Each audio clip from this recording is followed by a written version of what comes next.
going on? It's been about 2 years since my last video, and if you remember my last video, that was on a 1994 Mazda Miata, which I've since sold. It's gone, and it's never coming back, but you might see another one on this channel. That's for the future though. Right now, we've got a new project car, and I'm super excited about it. It's got good bones, no rust, subframe's not cracked. That should be a dead giveaway right there.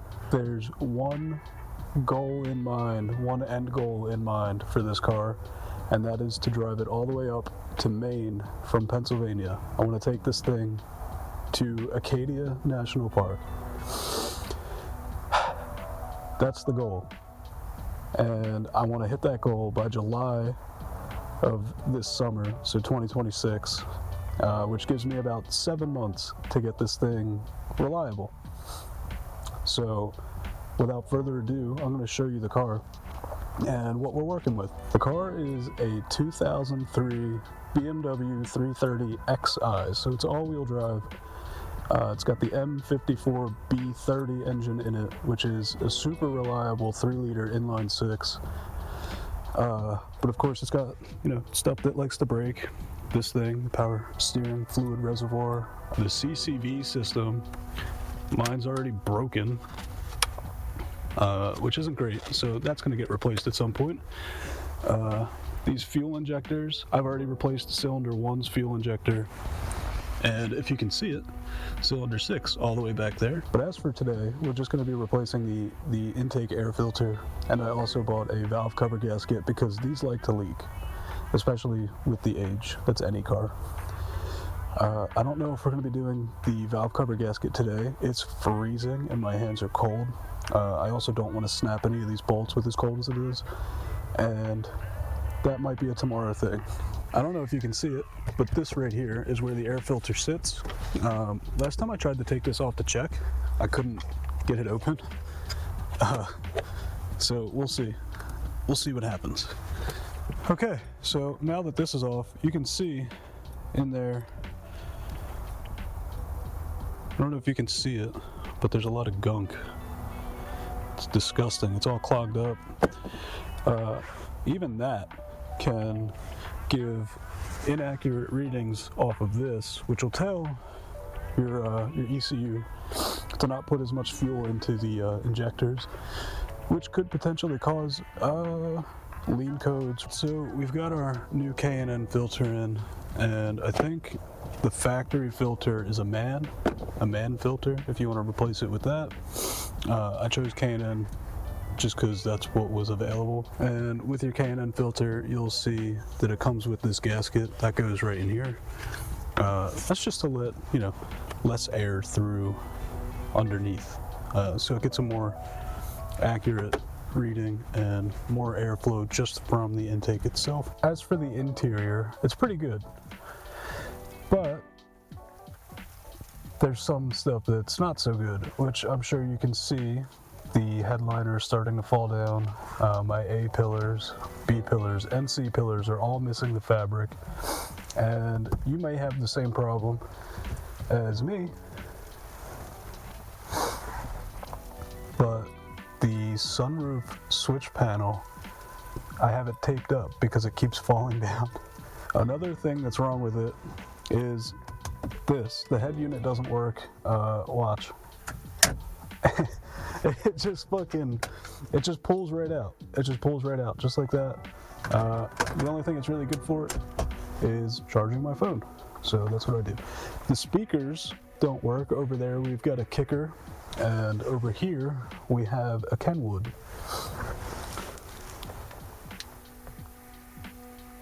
So that's cool.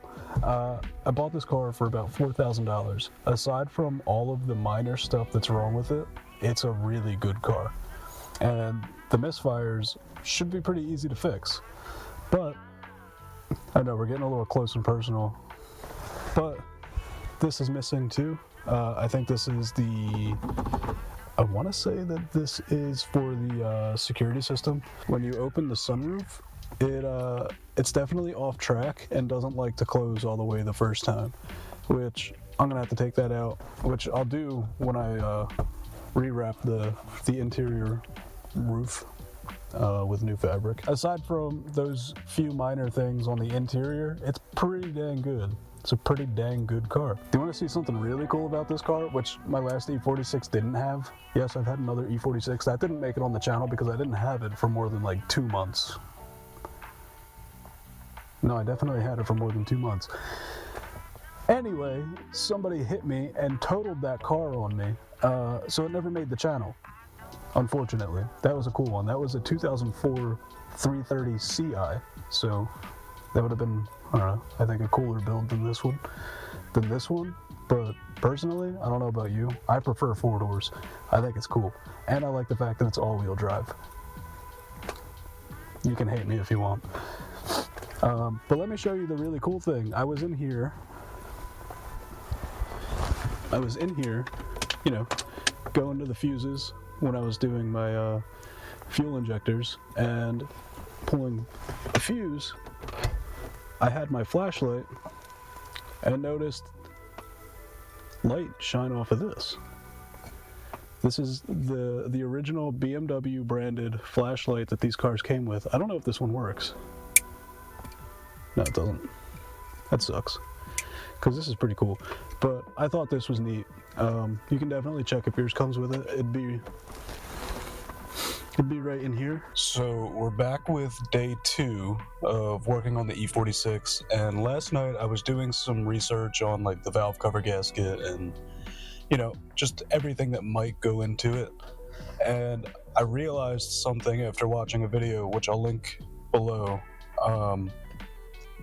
The CCV system is directly tied to the valve cover itself and the intake, I think, post mass airflow sensor. Basically, what I've gathered is if you have a shot valve cover gasket, what'll happen is there's unmetered air going into the engine, and that'll be picked up by the O2 sensors and maybe throw a lean or a rich code.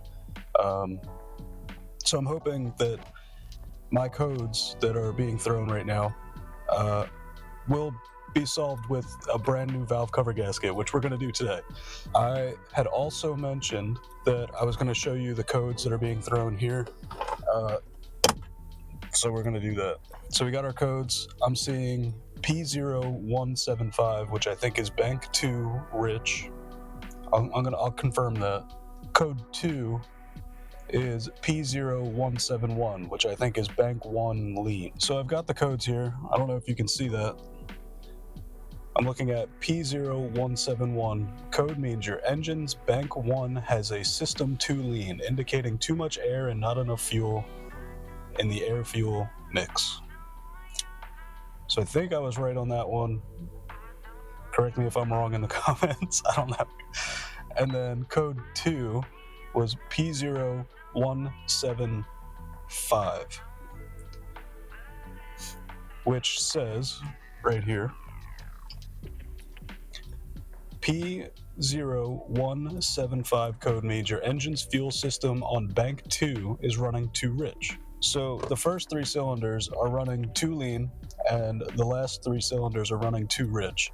Too rich isn't a huge deal. Not that bad.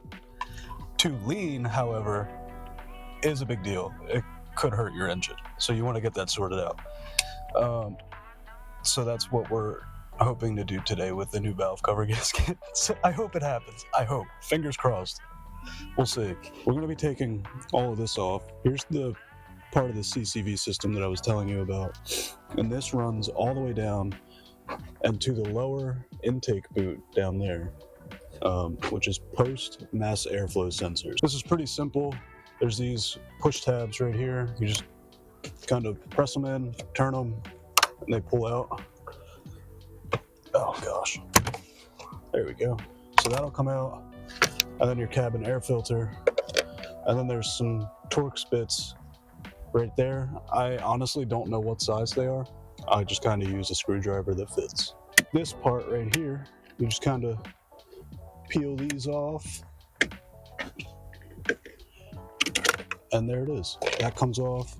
So we're going to put all this stuff in a place that it won't get lost. I found the correct size for it. Of course, the screwdriver version doesn't have the sizing stamped on it, but I just tried a T40. That was a little too big, so I'm going to assume this is a T38. Hopefully that helps.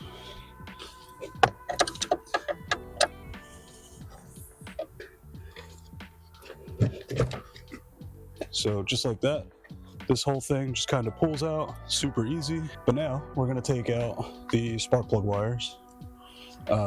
Some of them are different. They all come off about the same way. You're going to pry up these ones. I don't know if you can see that, but you just pick up and pull, and then it's out. You just kind of pull up. It'll do that, and just keep pushing, and it'll push this clip out, and that's that. This kind of just snaps into place like this. So we're gonna pull that. I hope I didn't just break that. And there's also a ground for these, so keep that in mind. So when you pull this out, the ground is right there. I think it's an 8. I've just taken all the bolts out for the valve cover. Be careful, there are little washers that might fall off of the bolts. When they come out, they'll come out looking like this. And then there's these little gaskets here that are also plugged into the holes, which I'll show you once this is out, but it's time to get this out. I've seen a lot of people take the secondary air pump out to do this. I just disconnected the line that is down here. That connects to this little solenoid here right below it. That's not good. Looks like oil and coolant mixed just a tad. So it's probably a good thing that we're in here doing this. I see where the coolant was potentially coming from. Let me show you what it's looking like in here. So we've got some burning here, probably from a lack of oil at some point. Overall, it looks pretty solid to me. As you can see, there's a little bit of oil around the edges where it shouldn't be, which indicates this gasket's pretty bad. It's a little burnt up in here. You can see that there's that. And then this is the CCV that I was telling you about. I don't know if you can see that, if it'll focus, but there's a little bit of white in there. So now what I'm going to do is get this out. Look at all that oil just on the gasket itself. This thing is well past its time.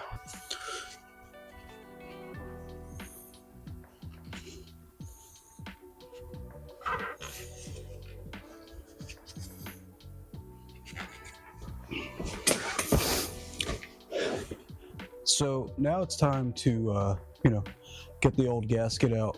And I'm going to show you, especially those of you with the old plastic valve covers, why you should be careful when doing this. So I found myself a little flathead screwdriver. I'm going to do my best to be super careful with peeling this out. Because if this valve cover breaks, we're just kind of screwed until a new one can come in. And this is my only car at the moment, so it would really suck if my only car didn't run.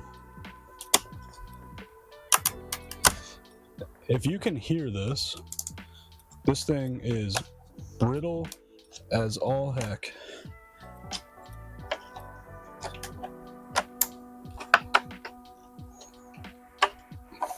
All right, folks, there it is. We've got our old brittle. It should not do that. This thing's dead and gone. Now we got to get these ones in the middle out, and I'm going to do the exact same thing.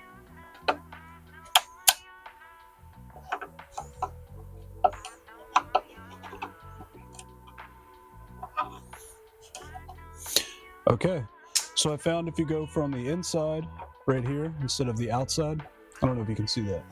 So from in here, and work your screwdriver in, your flathead, and just twist, it'll pop it out from the interior instead of trying to scrape around the exterior where there's no ledge or anything.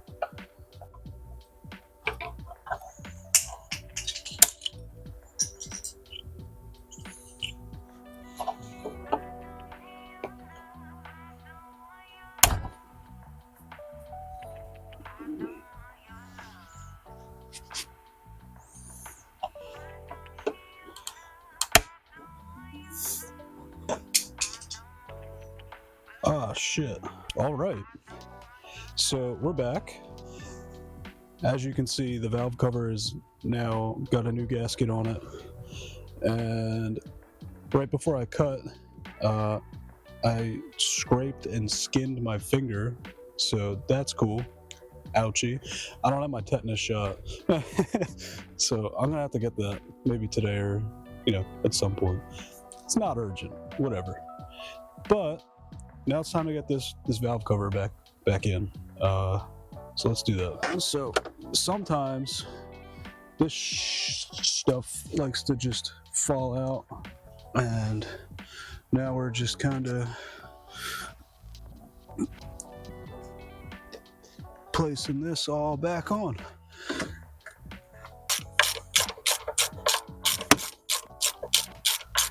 There is a torque sequence to this. It's only, all of these bolts only are 6 foot-pounds. I don't have anything that does that low, so I'm gonna do hand tight and guesstimate 6 foot-pounds, which really isn't that much. I don't know if you can see this, but that is the sequence in which you tighten these bolts. So I just did hand tight just now. Pretty much you're gonna start from middle and work your way out. So we're gonna do that right now. Hand tight, 6 foot-pounds. That's about good. And then 2 right here, right below it. 6 foot-pounds. That's about good. 3 right above it. 4 will be in the back here, right in the middle. That's good. Let's see, 5 is under, so right here. Oops, sorry. Right there's good. And then 6 is up here, if you can see it, with the wires in the way. That's pretty good. And then 7 is gonna be, right there, right at the front. That's about good. 8 will be right below 7, I think this one. Ooh, I never even did that. So let me tighten this down a little bit really quick.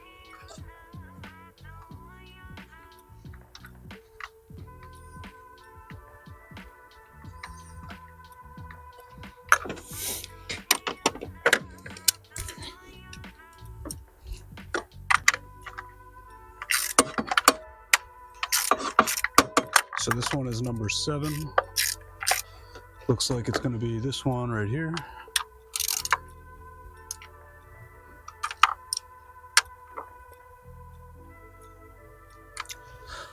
And then 10 will be this very back one right there in the middle.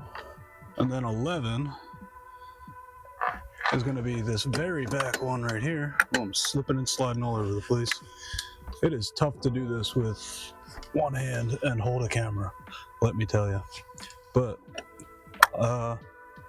11 is this back one right here. We got number 11 back there. That was a bit of a pain. And then 12 would be this one right back here. That's good. And then we're looking for 13, which would be this one right there. I'm gonna switch. All right, so number 13 right here. That's good. And then 14 would be right here. And then 15 right there.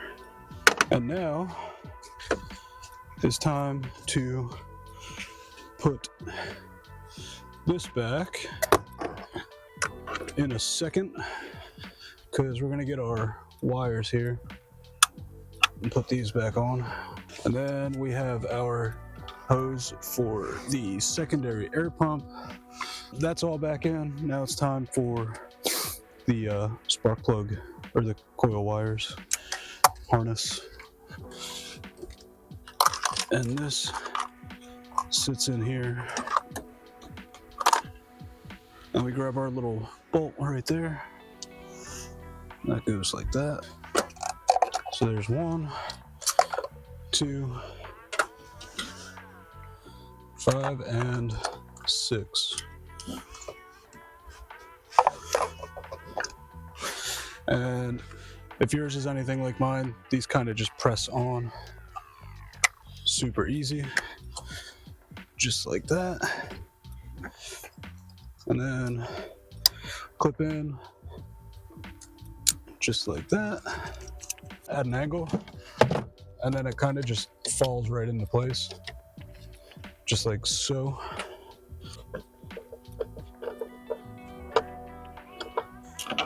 So now that that's in, this kind of just goes in at an angle,